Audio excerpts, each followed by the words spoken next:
Hello, everybody, and welcome to a Wednesday afternoon here on Kobold Press. I'm your littlest red dot, and I am joined by a very special guest today. Somebody that is not necessarily new to Kobold Press, but is always very, very welcome to join us here on this channel. So thanks for hanging out with us, Luke. Hey, it's my pleasure. Thanks for having me on the show. Very excited to have you back because the last time you were here, you were not talking Beast. We were Yeah. talking magic items. So we've got all new info for you today.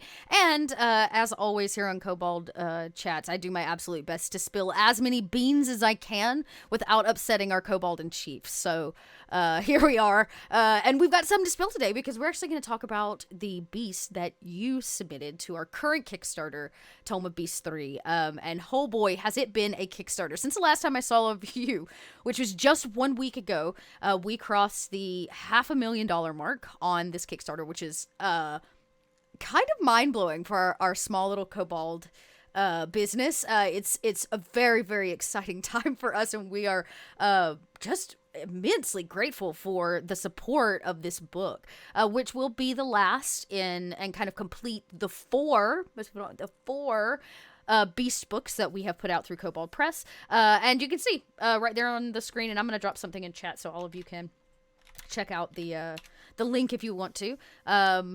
We've had over 6,000 backers to top it off. So this is the biggest Kickstarter we've ever had at Kobold Press, like across the board. We've got new minis coming out. We've got dice. And more importantly, we've got guest designers who are submitting for this. So let's start by letting everybody know, in case they don't. When you're not over here hanging out with us and making beasts, what are you busy doing? My real job is as the executive officer for the 224th Sustainment Brigade, the Dragon Slayers. That's a California National Guard unit. So I've been in the Army, whether active duty, reserves, or National Guard for 32 years. But I am hanging up my uniform and putting my boots away in August, and I'm retiring. And I'm going to focus more on the creative stuff, which has been my second job and my passion since I can remember. I've loved gaming, and obviously I was raised gaming, right? My father, my earliest memories, literally the earliest memories I have are playing Dungeons and Dragons with my family. What a cool memory to have, because what I wouldn't give to have set my grandma down and be like, roll this dice, Nana. Yeah, and it's strange because I guess someone described me as like patient zero for role playing. Like, I'm the first person who was raised with role-playing games. I've never not known role-playing. Yeah. So it's just, for me, people say, well, what's it like? I'm like, I don't know. This is kind of, it's normal to me. It just is. Yeah, this is how it is. Well, that's very cool. And you know what? Early congrats on the retirement. And thank you so much for your service. I come out of a military family, and my dad also retired from the reserves. So it's very cool, and I really appreciate that. And this great story of like finally getting to the point of doing that thing that's like so near and dear to your heart, Oh yeah, and I've been running GaryCon. We're going on the 14th year of GaryCon, which is the memorial convention I hold in Lake Geneva, Wisconsin, the hometown where I was raised and where Dungeons and Dragons was written, where my father lived the majority of his life, where TSR started way back in the 70s. So we're having that this March 24th, 27th. Once again at the Grand Geneva, the first time in 3 years that we're going to actually be able to physically get together. Ooh, that's a big deal. That's such a big deal. I know we'll have some kobold faces there.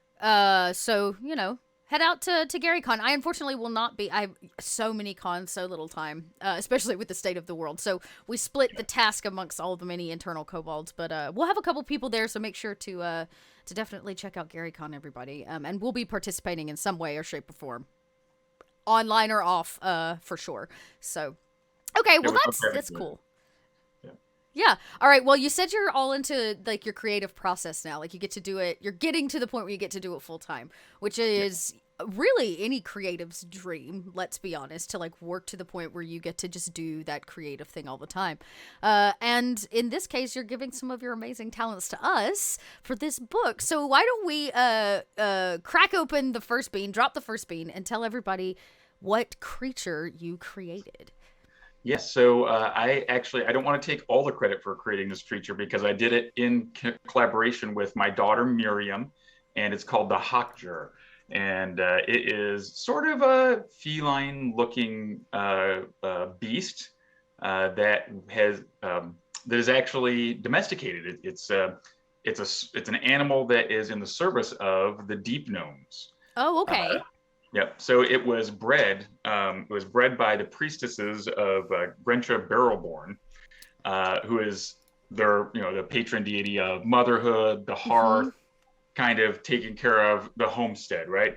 So these priestesses raise these creatures, and they are the protectors of the ways in and out of the enclave, and particularly for young deep gnomes, because they live in a very dangerous place. The Everdark, the Underdark, whatever we want to call it, Right. is Yeah. a very dangerous place with all sorts of evil creatures lurking around. So the Hotcher are sort of their guard dogs, and they scout and are good at lurking and remaining unseen. They're relatively intelligent, and they can go back and warn the priestesses if something big and bad is approaching, or perhaps scare it away, or even destroy or protect if it's a smaller threat. So that's Okay. kind of the idea behind the Hotcher. So yeah, good protectors.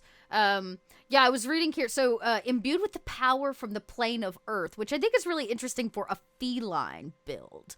That's a very interesting like combination there, because I don't know that I think Earth when I think cat. But in the case of these creatures, it makes absolute sense, especially if they're coming from the Underdark. Now, that this is not all this creature looks like, because this is a trick. This furry creature that's like, please pet me, is not actually what this looks like, right? Especially when it gets in attack mode.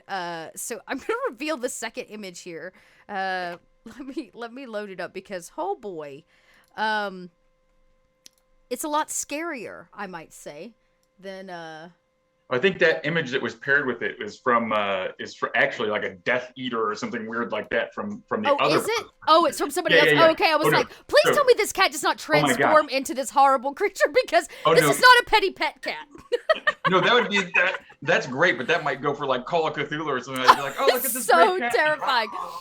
So if you back the Kickstarter, to make it clear, if you back the Kickstarter, we've posted updates, and they posted 2 guests at once, and Dot very clearly got confused in front of all of you. So good news is the cat is actually as adorable as it seems. I also have to say, I love our artist gave this creature such swole muscles.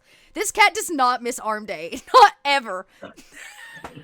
Yeah, it does not. It is not. It is definitely is. Yeah, it looks like one of the Thunder. Was it the Thundercats? If you remember that older one? Oh, Thundercats. Thundercats! Oh! Yeah. Yeah, it's pretty cool. Now, in terms of size, because this is like just on a rough, are these creatures like large enough to be a mount? I guess, or are they a little bit smaller? For a gnome, maybe they could be. Yeah, but they're a Oh, okay. medium-sized. They're a medium-sized creature. And part of what's interesting with them, or I was actually on a walk with my daughter in the hills in Calabasas, and it was there was some barren earth parts or whatever, and Mm. we're talking. I was like, okay, well, I had a lot of fun doing the Volta Magic and doing the Orbs of Obfuscation, and so I said, oh yeah, I agreed to work with Wolfgang and Kobold and do a monster. And I was like, what do you think we should do? And she's like, well, I want to do something like the Fusa. And I was like, the what? And she's like, Who? a Fusa is I guess it's like is it a marsupial? Oh, It's a strange. It's not a marsupial. I got that wrong. It's in Madagascar, and it's okay. kind of like a weaselly kind of feline-looking creature, but it can climb up and down trees because it's Oh, turned like different ways, so it can easily. So she's like, I want it to be able to climb upwards so and downwards. disturbing.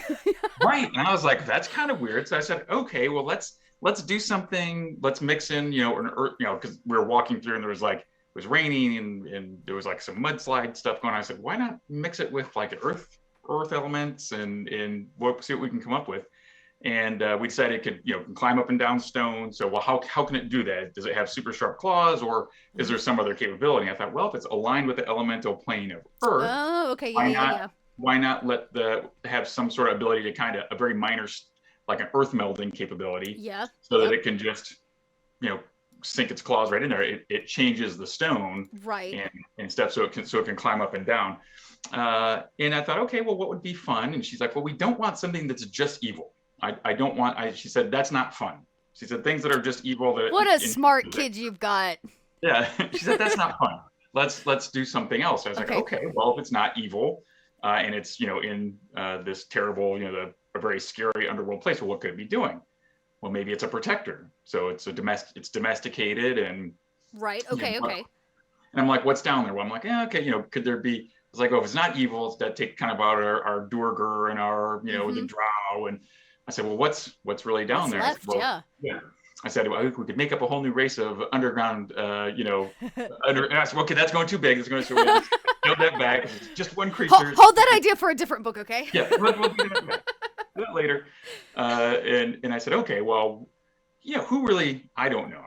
A lot of people don't talk about the deep gnomes, the Sverneblin or whatever. It's even hard to say. Yeah, right. The deep gnomes. And I thought, well, why not? They're people. That's something that we don't often come across or doesn't get enough love, doesn't get enough attention. So let's make them protectors of the deep gnomes. And why not have it be something where, she's like, okay, well, let's have it, have the priestesses. And, I said, okay, great. So what would they want? It's to probably take care of the young. It's a dangerous place. You have guardians. So we just kind of went back and forth on that and kind of came up with thought, well, kind of has, for some reason, like a Smilodon or whatever. Yeah. Yeah, the big ones, which I actually kind of like. It sets it in a little apart, maybe from other like feline-like beasts in certain ways. Right. It's very cool. So I'm going to go back to a point. So you said they're domesticated, so they're not really like a herd. They're not like a pack mentality. So who domesticates them? Just any gnome can domesticate them?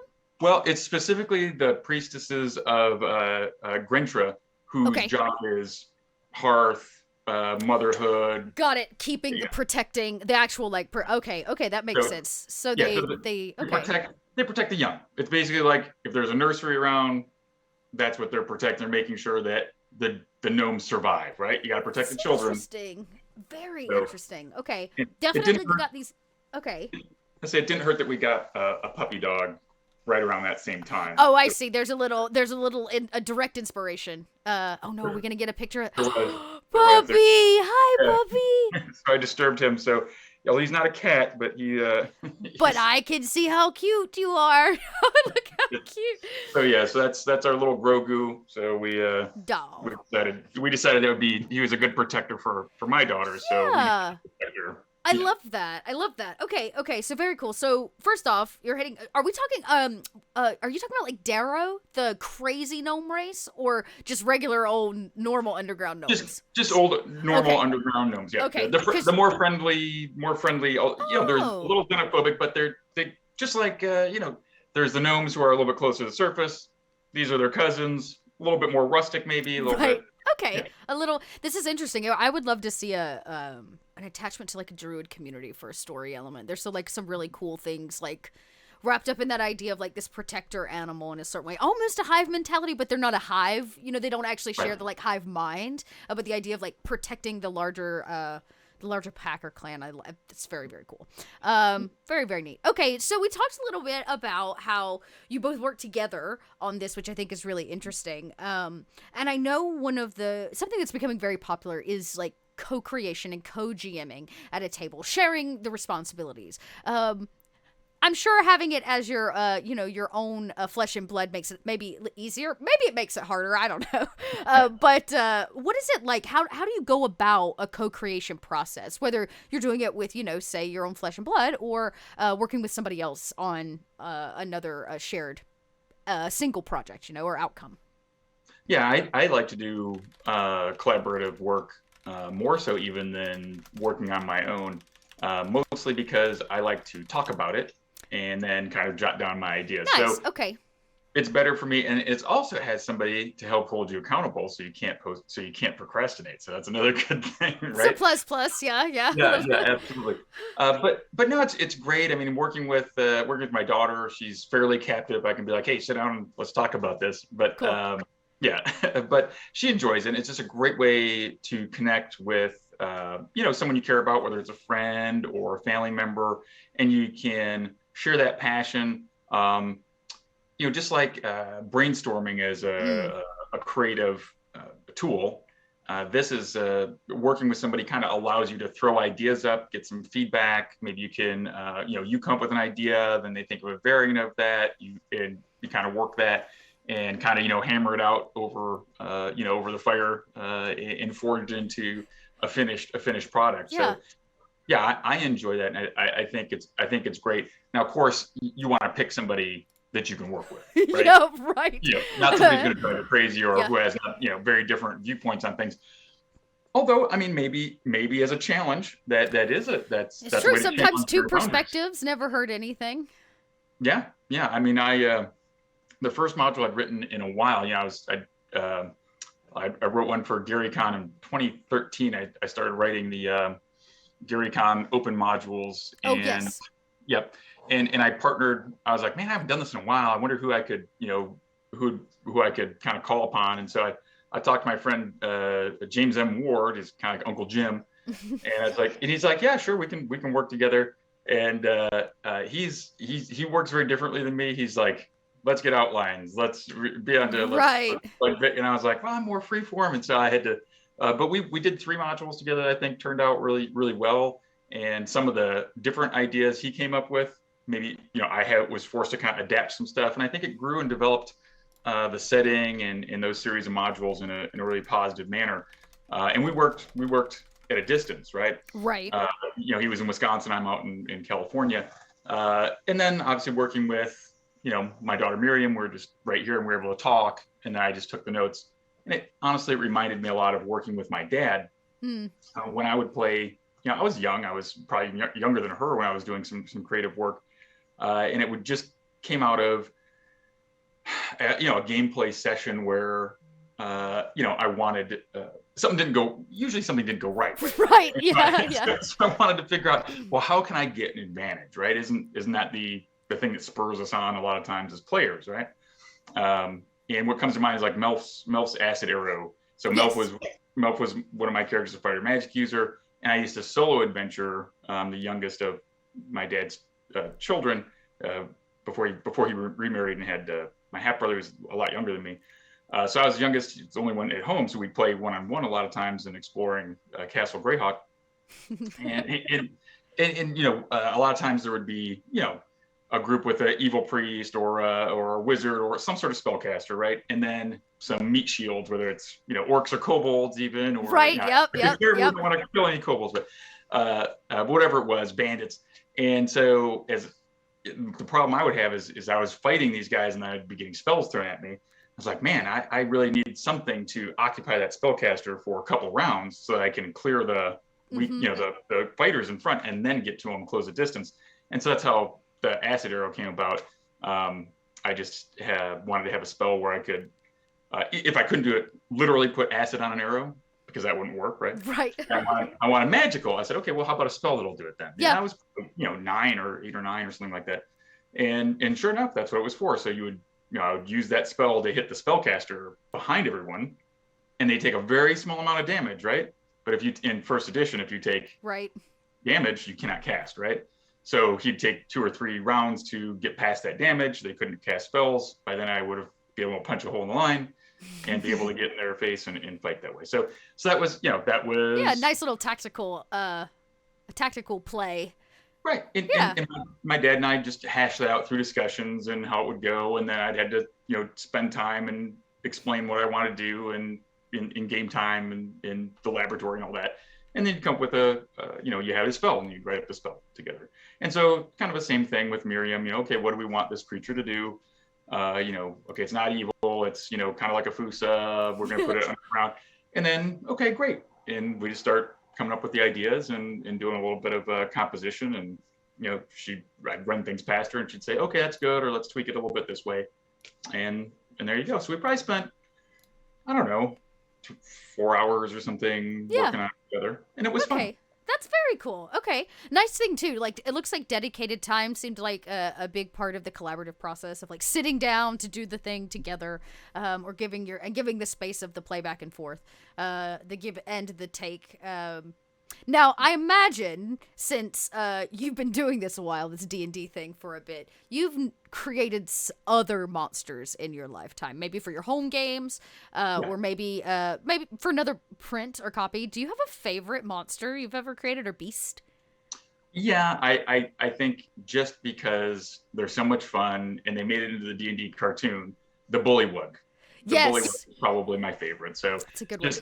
Just yeah, and we, how did I get that inspiration? Well, we had a backyard and lived in Clinton, Wisconsin at that time, and there was tadpoles out there in the creek, and I was like, oh, this would be cool. And I just, the little frog guys run around, and so I brought that to my dad, and like, okay, here we go, we made up Bullywugs, and it was fun, awesome. And yeah, it was great. I mean, it's just kids bring you all these wonderful ideas, and if you're able to grab them and say, okay, let's take those elements and let's shape it into something fun and publish it, it's great. So I guess in that vein, I'd like to open up conversation to actually talk about creating monsters, because one of the great things about this Kickstarter of this book is not just giant book of monsters, followed by the layers, right? All of the beast layers. You're getting a second book. Is the fact you get to submit. You can, if you have backed the project, you can submit a monster to the book. So we're taking open, basically kind of anonymous type submissions. They'll be anonymously judged, and then a selection of people, I believe we're at like 20 or 25 people now, will be selected to actually put a monster in the book. You get paid like one of the writers, the whole 9 yards, which is very exciting. But I imagine it's a little daunting to like submit a monster if you've never done it before, at least not on a professional level. Like, how do you go about creating the monster, right? Because obviously the goal would be to be selected. What makes an interesting monster? That's an excellent point. I imagine the answer to that is going to vary from person to person, and probably from group and play style to group and play style. So I would say you need to make a monster that you want to see, something that would interest you, intrigue you, whatever, however that is. And depending on, someone who's going to maybe want, I want this to be a super badass, buff creature that's going to be, I have all these crazy powers. Somebody may want something a little bit more simple and quirky that, maybe it's relatively harmless until you do something, and then it makes you make it angry, and it can bring out some capability, like a skunk maybe, right? A skunk's fairly harmless, but you don't want to get sprayed with like a skunk, right? So you think of what these parallels are maybe in nature, or from watching some of those nature shows about creatures at the bottom of the ocean or whatever, stuff, or microscopic bugs, or take an inspiration from, your kid, if you have one who comes up with an idea. Those are all great sources. I would say you want to why do we want more strange creatures and beasts and stuff? It's because or at least for me, what really grasps me or what helps me focus is the unknown. The tension that we build as we're exploring, whether it's underground as you kind of your older school, or in other settings, wherever it may be, even if you're using a ship that's sailing through the air, what is that strange beast that's the transparent beast that's shadowing you and coming in and out of the clouds? It kind of looks like it has a predator cloak on. It's like, well, what is that? Is that a creature that is it going to attack me? Do I want to talk to it? What are its special powers? What is it immune to? What's going to happen, right? That sense of wonderment is really important for engaging players who are experienced, right? Yeah. I've been playing, gosh, for a long time, like 45, 47 years, something like that. So it can be easy to metagame even without realizing you're doing it, right? You see it, you make these assumptions, okay, here's what we're going to do. But my second level cleric doesn't know that. Why would they know what this creature is or know what the powers are? So you got to be careful, walk that back. And obviously, as a player, it can be hard to not metagame a little bit, right? Even in the back of your mind, I'm not going to use, that's a flesh golem, I'm not going to throw this lightning bolt, right? Right. Yeah, we'll have fun with it. We'll give them a try. Yeah.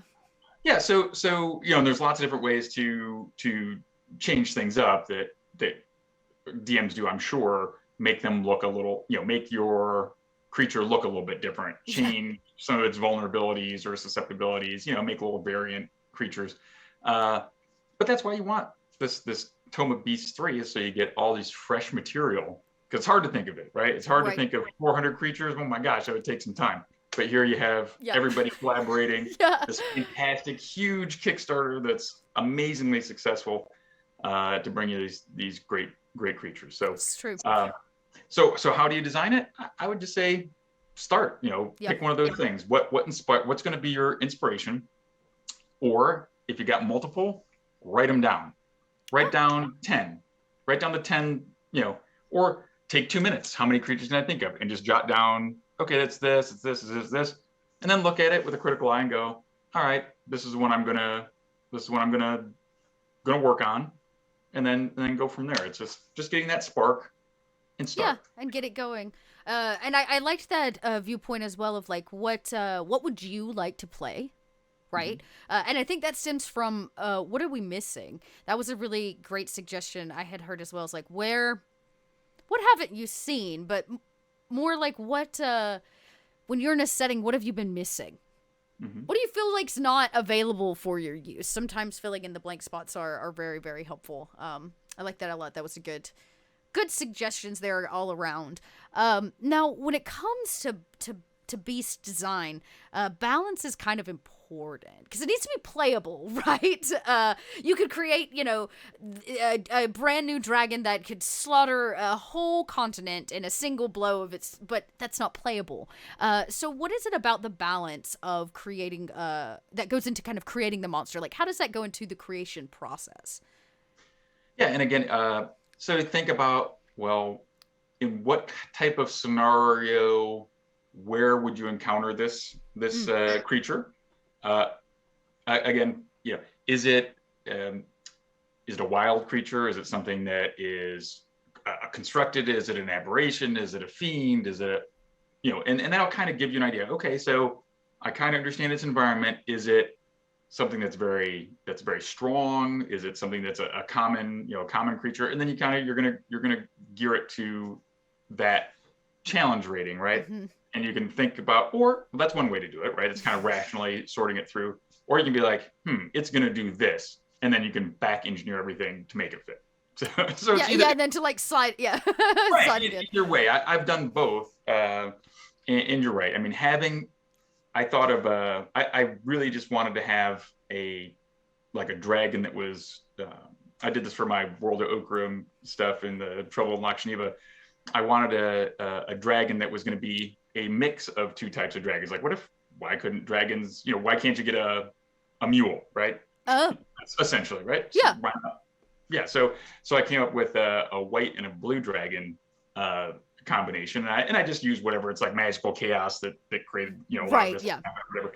But the really fun thing was I wanted to have it breathe on people white lightning, which I thought was fun because white lightning, right? It's kind of a silly little pun thing.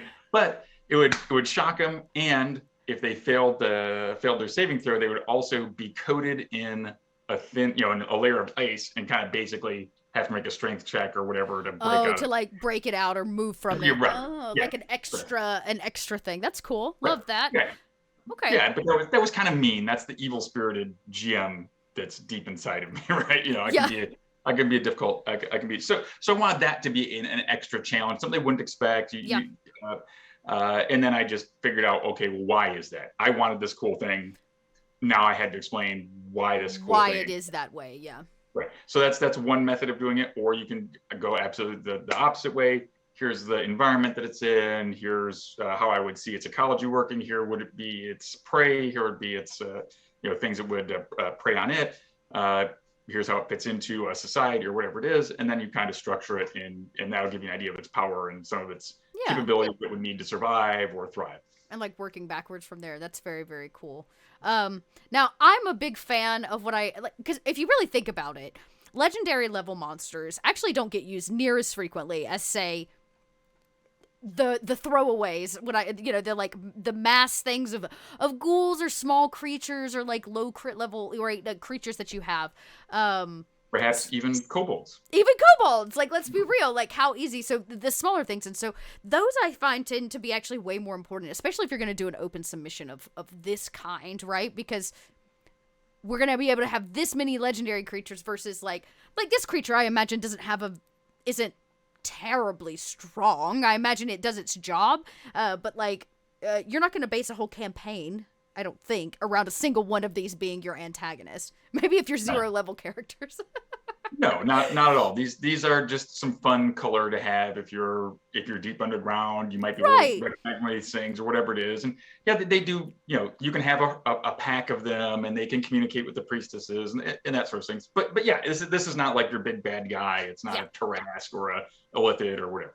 Yeah, it's very much it's a little bit more actually usable, which is really nice. You can get a lot of extra filler from these kinds of creatures. So I take that into consideration if you're planning on designing and submitting. It's like, what's a good campaign filler creature? Because those get used a lot more and probably would be a lot more suggested. Now, the other thing we've heard a lot about in regards to the submission is that their word count that you have to stick hard and fast to. Designing, sometimes we can get carried away, even when we have to stare at the blank page, which is always the hardest part. But once we get past the blank page and we jump in and we dive in and we're writing, we're creating, how do we narrow down what's really important? That's sometimes hard because we think it's all super duper important. Your editor would disagree.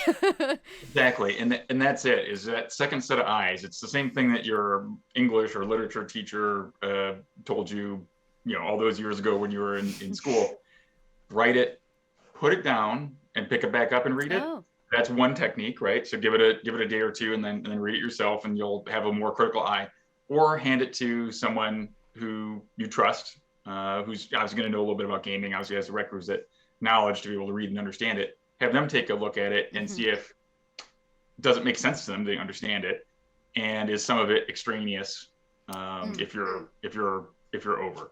And then you can just pare it down or be a little bit more, use a little bit less high Gygaxian, as they say. Sometimes I'll stretch things out a little bit. Yeah, give it a little extra. That's cool. You gotta have places for that too.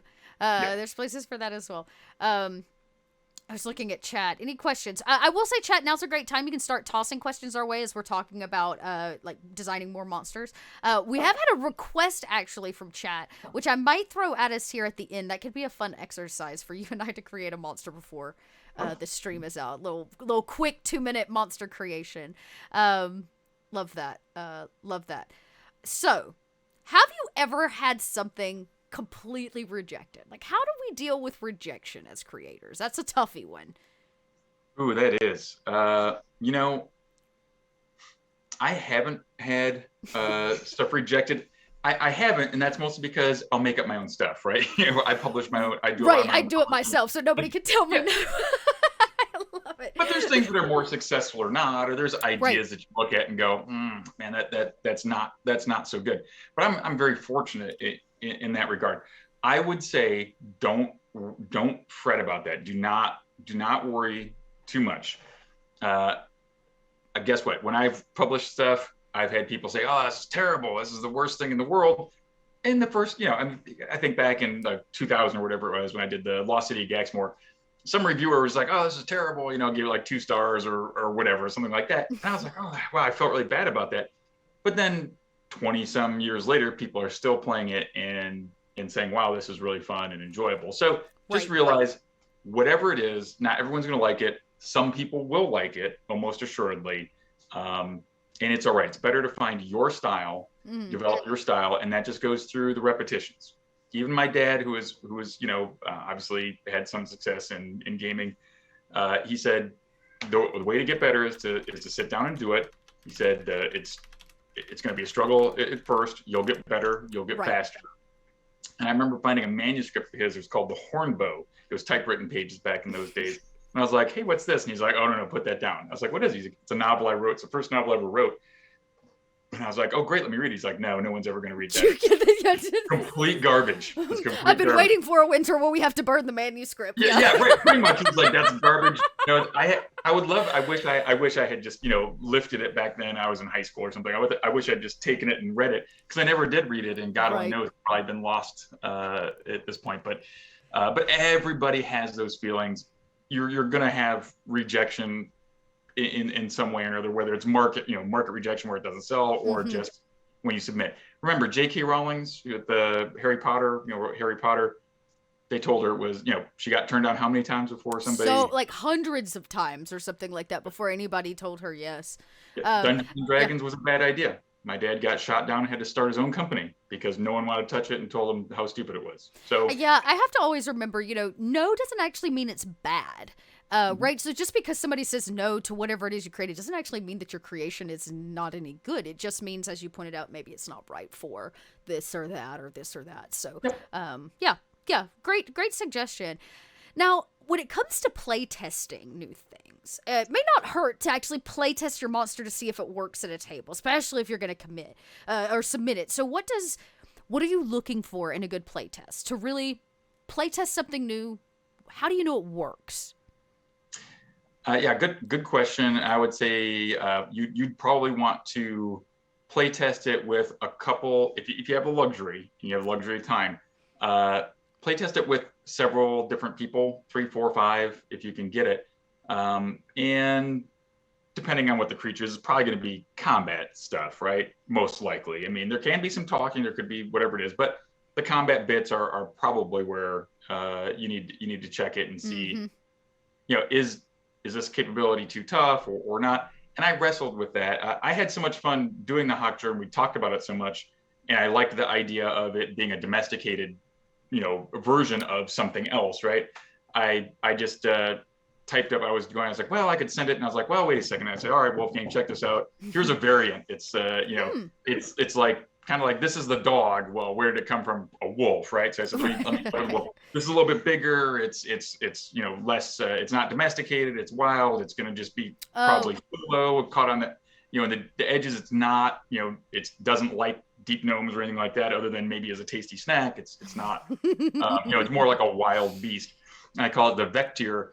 And the earth meld that the hocker has is it's very mild. They can sink into the stone, and they can move like 5 feet per round. So it's very slow, and they can't attack from it, right? So it's more of an escape mechanism or a hiding. They can hide and so they can meld into the stone. They're also camouflage. So this is their element, right? It's like being a panther in the wild. Yeah, exactly. They can, right. Now the vector, on the other hand, it can kind of like earth meld in stone shape a little bit. Oh, one of the things I thought about too is if they can meld stone, isn't metal kind of part of the earth? So these creatures ignore armor with their attacks. So if you're wearing non-magical, metal armor is ignored. Now, if it's leather armor, of course, that would still provide protection. Right, that would provide. Oh, that's interesting because there's going to be some barbarian or some fighter out there that's going to be very, very upset. Yeah, the paladin is going to be at disadvantage. Yeah, he's going to be like, this stupid creature. So that's the cute little. That's the fun twist that you have in there. This thing isn't overpowered, but it ignores armor. So the vector, what I was thinking is, oh man, this one can actually attack, from stone, right? It can come out. Right. And I'm like, well, that the stone meld or the earth meld means it can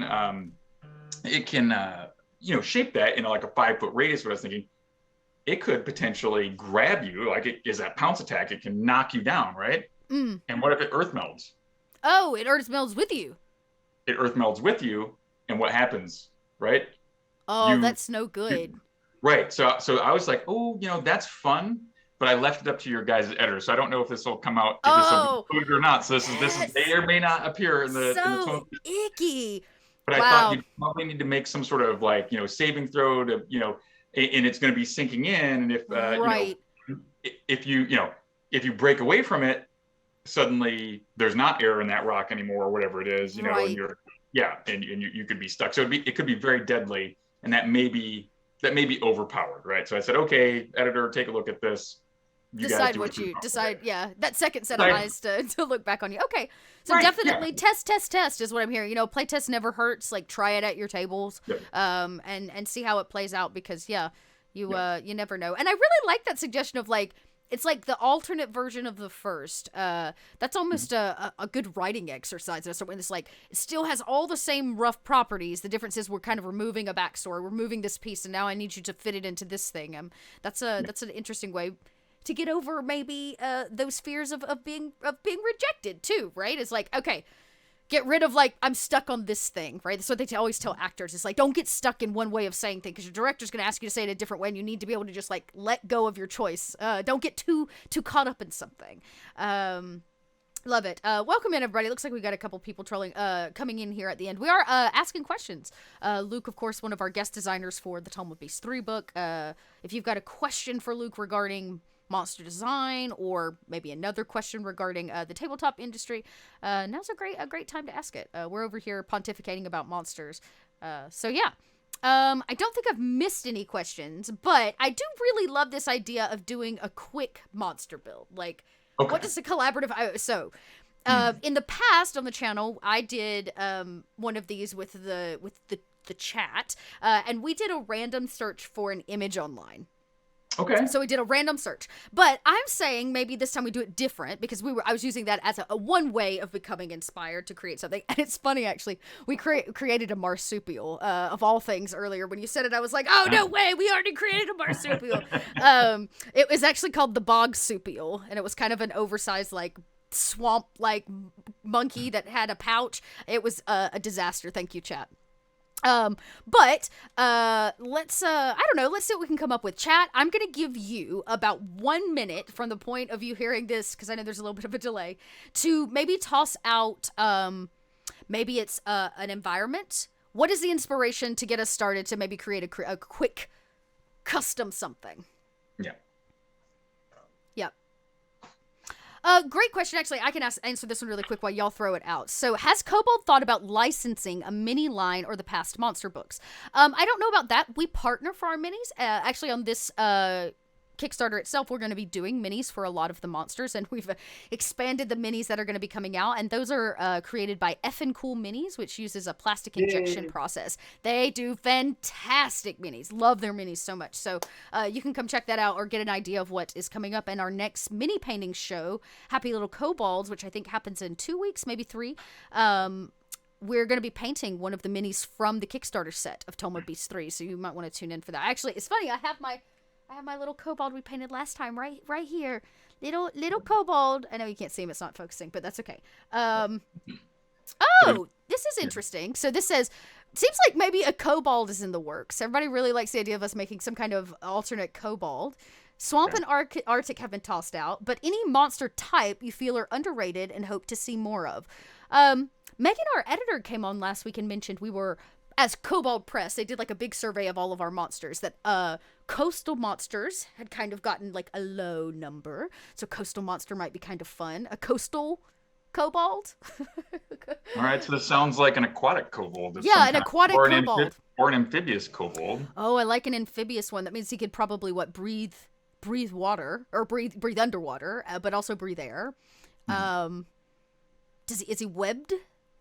Yeah, probably have some webbed feet. Maybe does that then mean it somehow draws its heritage more towards a black dragon? Oh. So maybe its coloration is darker. It's in the ebony hue. In the darker. That makes sense too. Especially maybe it's like a deep dive kind of a thing, can hide in the darker depths. Yeah. Like that. That's very cool. Somebody said a surfing kobold. I mean, the question is how. In fact, Cowabunga. Yeah. I love that. It can ride the waves under and over the ocean. It's kind of like it's almost like a merman, though I don't picture a fin. I still think I picture it, with like 2 legs, but his feet are a little bit more webbed-like. It kind of reminds me of Sigoten, is the dragon god of the sea, I believe, in Midgard, and he's kind of like that. He uses like a net and a trident. Yeah. Are they buffer than a normal kobold? Are they are they slender? Are they go in a pack? Are they like a little piranha type of thing? You know, we do have a Swobold, so that's been done. So we don't want him too buff. We don't want him too buff. I do love this idea of the pack mentality, though. Like, what if they're actually tiny aquatic kobolds? Okay. They're like a school. A school. Like a school of kobolds. A school of kobolds, yeah. Maybe a chorus of kobolds. I don't know what. Yeah, I love that. It's like a school, which makes them, I imagine, very dangerous. Yeah. They probably would take some of the stats for like a swarm. They could be built like a swarm, which would be I'm already so tickled by this whole idea. Yeah, I don't know. Maybe less scales, more fins. Yeah. So they're scales. I mean, fish have scales, dragons have scales. That's true. Wolves have scales, and yeah, they just have maybe their feet are completely webbed and they're shrunken up a little bit. And yeah, they're like a little bit more compact in certain ways. I don't know why I desperately want them to have some kind of what was that book? The Rainbow Fish book that everybody loved as a kid, but with the rainbow scale, like some kind of defensive mechanism where they can reflect light. I was thinking of that too, like a silver fish, like it could, a blinding attack. A blinding attack with their like school fish maneuver or something. Exactly. They all kind of get together and reflect the light in a certain way. Yeah, it blinds you. That could be fun. Blinded. Yep. Get a minus. You have disadvantage on your attack roll, right? Chat had mentioned maybe a hive mind. I like the idea though of some kind of form of communication, because usually swarms or hives or groupings of things have some means of communication, whether it's echolocation or a shared sixth sense or something. So like maybe they get some kind of advantage on their perceptions because that when they're in a school or something of that nature, to hear or see underwater. Don't know. Right, because they can all communicate because they have some sort of basically tremor sense or whatever it is. Yeah. It's like moving and they communicate it. Yeah. However that is, whether it's through scent in the water or something like that there is a danger or whatever, and so they can. Yeah, it's like a whale call. That could actually be another really fun thing, is if they all let out their like aquatic kobold call at once. Instead of blindness, it's deafness or something like Exactly, that's kind of fun. Attack. Yeah, it's a sonic attack.